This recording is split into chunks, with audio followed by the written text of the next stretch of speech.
In podcasting, creating your show can feel so much about that overwhelm because of what the host does. Many shows are a one-person show, so not only are you the host, but also the audio editor, the writer, the producer, showrunner, marketer, executive assistant, and the list really does just go on and on.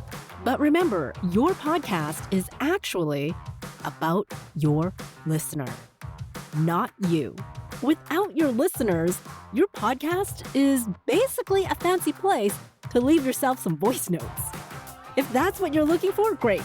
I mean, hit stop on this episode and move on. But if you want to grow alongside your podcast, you need to learn more about your listeners so that you can evolve along with them.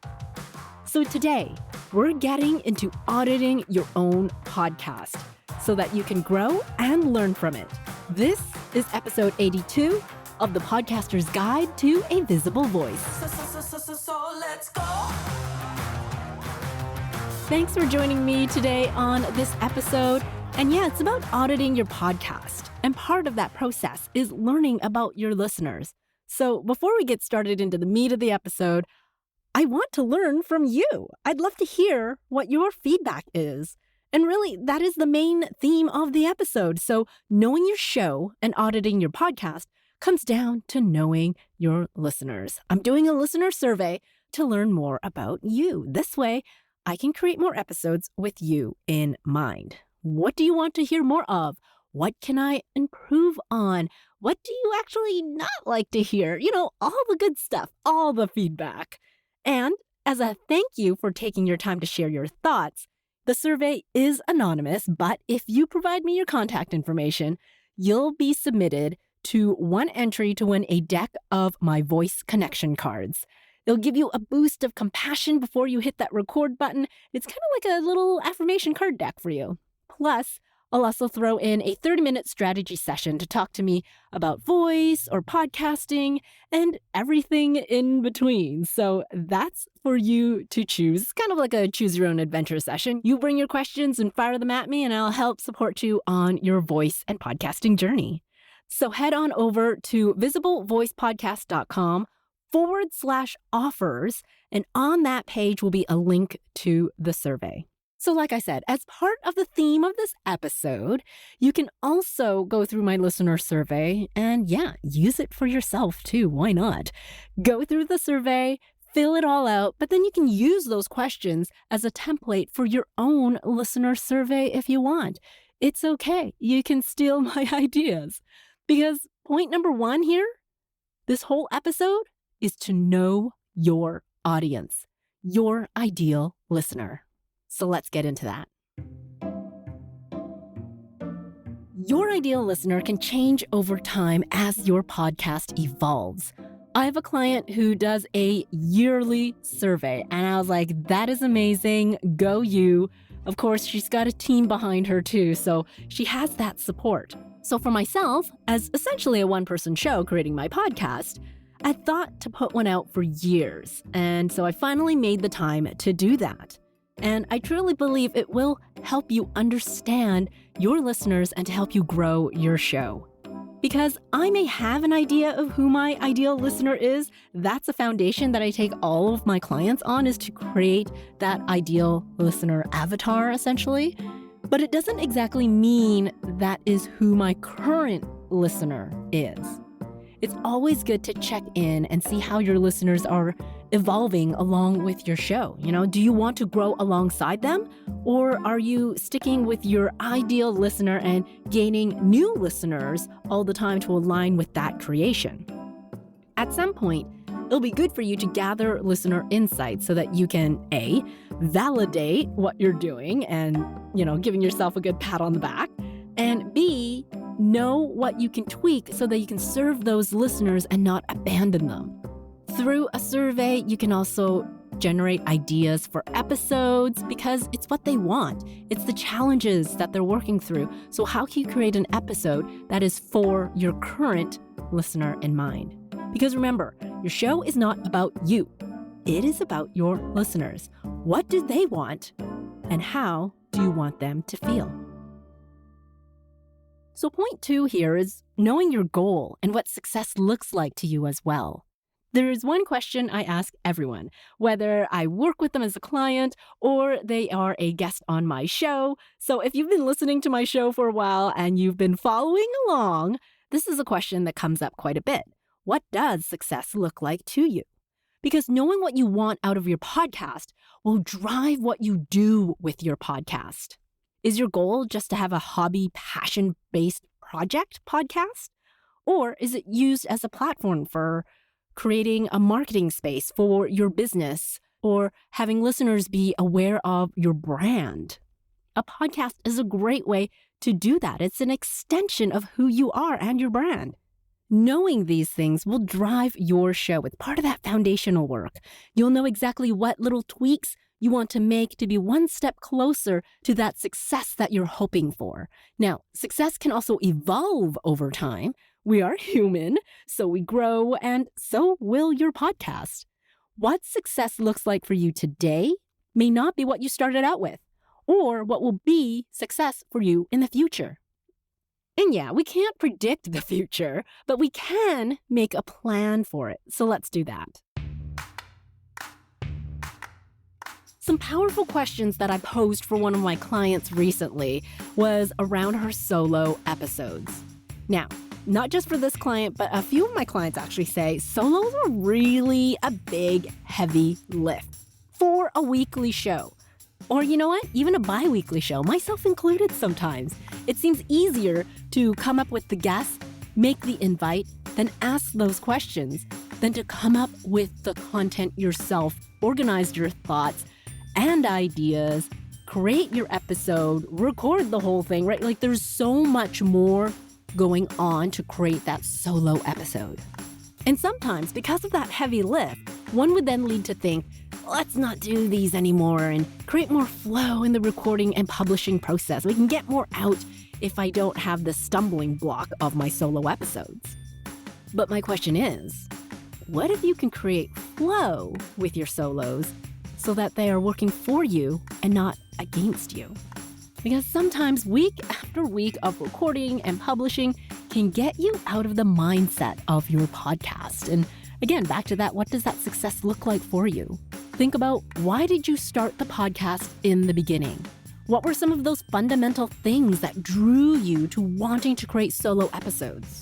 For this particular client, I think they lost sight about the reason behind the solos and how they wanted to structure them. Not only the structure of the episode itself, but also the structure of how they're used in the entire ecosystem of the show.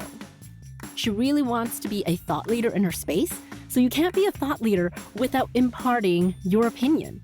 And your opinion is really crucial in those solo episodes because it's just you. In a conversational piece, the guest is doing all the talking. They're the expert. So you're not really showcasing your thought leadership when it's a fully interview style podcast. So when reviewing reasons for why we created this structure or format with the solo episodes, there will be a clear direction on what that episode is supposed to do for you and for your listeners. What are you aligning with your offer for this solo episode? What is the theme that you are working on with this particular episode, and does it align with the surrounding episodes before and after it? Are there ties to each episode for repetition? Because audio retention can only work with that repetition. Things have to be repeated over and over again. Repetition is key. And if you feel like you're talking too much about it, you're not. This is something that was drilled into me in radio as well. Because in radio, we may be talking about something constantly because people are coming in and out listening to the radio. And it is a similar thing in podcasting. You may feel like you're talking about it too much because maybe you're recording all your episodes back to back or within a very short time frame from one episode to the next. But know that your listeners will get these touch points over the course of several weeks or a month or longer, depending on how often you publish episodes. So even if they are a raving fan and they are listening to you every single week and you publish an episode every single week, that's only once or twice in an episode that you're going to mention this, which is only once or twice in a week that they are going to hear this messaging. So repetition means you're actually not talking about it too much. So when you go back to these foundational questions, you can then realize, okay, like for this particular client, are solo episodes really working out? And if you want to continue with them, how are we going to integrate it into the workflow of what you're doing with the entire podcasting ecosystem? Now that we have the foundations laid out, let's also get into the details of a podcast audit. These are more questions that I would always go through when auditing a podcast. First thing I'll look for is your title. Does your title still reflect your theme and mission for your show? Most of the time, people are going to say yes. But if not, do you need to do a whole rebrand, including your artwork, your music, your show description, all of it? But yes, most of the time the title is still great and includes your main keywords of your theme. Then yay, okay, let's move on. Next is your artwork, or also known as your cover art. This is what everyone sees when they are listening to your podcast before they click play. It's almost like judging a book by its cover for new listeners. It's your cover art, your book cover. But it is also for existing listeners, for your fans. Is it recognizable? If I scanned my podcast listening app with all the podcasts I follow, does your artwork stand out? At the very least, does it stand out in your category of choice? And at the very, very least, does it look good on a small scale? That's my main question, because no matter if you're a new listener or a raving fan coming back all the time, the title of your podcast needs to stand out. If you have a photo of you in your podcast artwork, great. That's totally fine, but not everybody is going to recognize your face. So it all comes down to the title, especially when it comes to word of mouth, when people are like, oh, I listened to this podcast. It's called, XYZ. Can you read that title at a small scale when it's tiny, tiny, tiny on your phone or device? And not just the text font, but is there enough color contrast that I can actually read the print, even when it's big enough? Nothing's worse than having like a lemon yellow as your brand color, but white is the background color or secondary color. You won't be able to read anything with yellow on a white background. There's just not enough contrast. So this isn't only a brand thing, but it is also an accessibility feature too. So I always look at that and make sure that you're doing everyone a favor to make sure that people can read the title of your artwork and that it becomes recognizable. For the next show level review, I go with show description. Right off the bat, I want to know who this show is for. Remember, a podcast really works when it's niched down. So you're not talking to everyone on the planet that can listen to a podcast. Hey, everyone, how are you doing today? But a very specific person. When someone is new coming to your show and they scan through your show description, this is where they want to see themselves in that description. Your ideal listener is going to come into play here. Who is your ideal listener? Let them know right here in the show description that this show is for them. Visibility on platforms would be my next look on this audit. So not just where you yourself as the podcast host like listening to shows, but what about all the other apps? What does your show look like on Apple Podcasts, Spotify, YouTube, Amazon? I'm an Android user. I used to use Google Podcasts, but that's gone now. I like to use Pocket Casts. That's my app of choice. Wherever your podcast listener can access your podcast, you gotta check there too, such as your website. That's another place that's huge on podcast listening. If you have multiple devices, also check there. Like I said, I have an Android, but luckily I also have a used iPad in the house that my kiddo plays on and reads from and learns on and stuff. So I use that and check that as well. So for example, if you've ever made tweaks to your podcast title, artwork, show description, things like that, if you've made changes in the past, do all the places still look the same? Is your branding the same on all the different platforms? And if you're not on all the places, make sure your show gets listed on all the places. Yes, Apple Podcasts, Spotify, YouTube, Amazon, those are the top, but there's the other places too. Now, while you are on these platforms, don't just look on the show level. So all the things I've been talking about so far, the artwork, the description, the title of your show, we're going to look at the episode level as well. When you click on an episode, you'll get to see your show notes. You get to see how everything is displayed. Does the podcast listening app use episode-specific graphics? Do you use episode-specific graphics as well? Also, most platforms these days do use hyperlinks in the show notes, but not all do. So are your links clickable? Like when you say, the link is in the show notes, is it there available for them to go click?